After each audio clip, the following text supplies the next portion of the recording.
Hey, hi, this is another introduction to a book you might like to look at.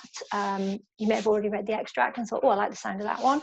And this one is The Handmaid's Tale by Margaret Atwood. This is a recent re-edition of the text, brought out because of the popularity of the television programme, which you may or may not have watched. It's very different to the television programme. I think the basic idea is the same, but they did change quite a bit for the television programme, which is why I didn't like it so much, because I love this book.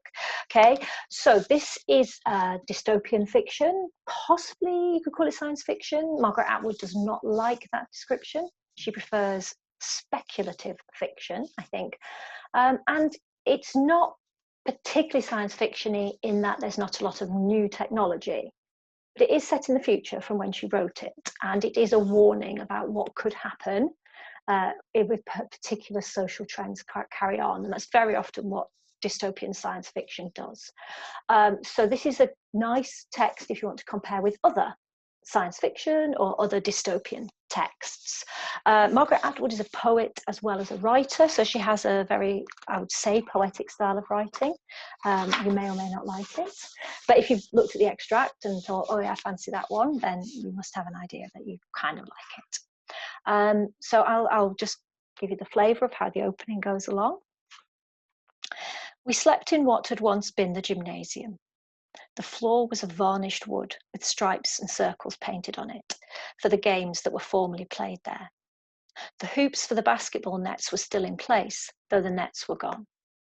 A balcony ran around the room for the spectators, and I thought I could smell, faintly like an afterimage, the pungent scent of sweat, shot through with the sweet taint of chewing gum and perfume from the watching girls, felt skirted as I knew from pictures, later in miniskirts, then pants, then in one earring, spiky green streaked hair.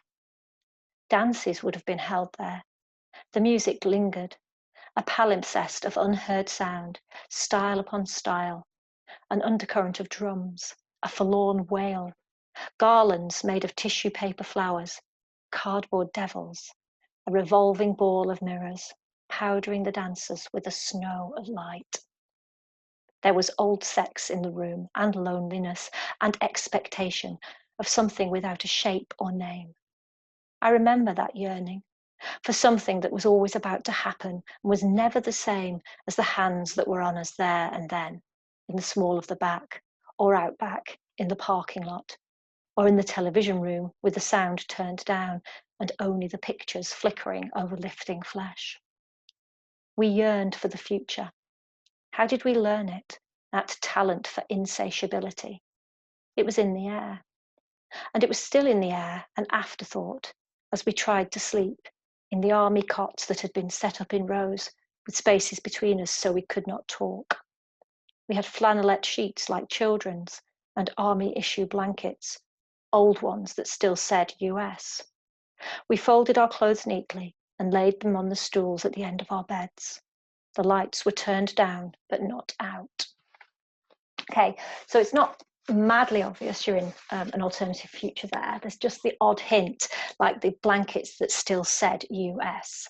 And that's a hint that the future has changed and it's not called the United States anymore, although it's set clearly in the United States as images of the teenagers and the prom.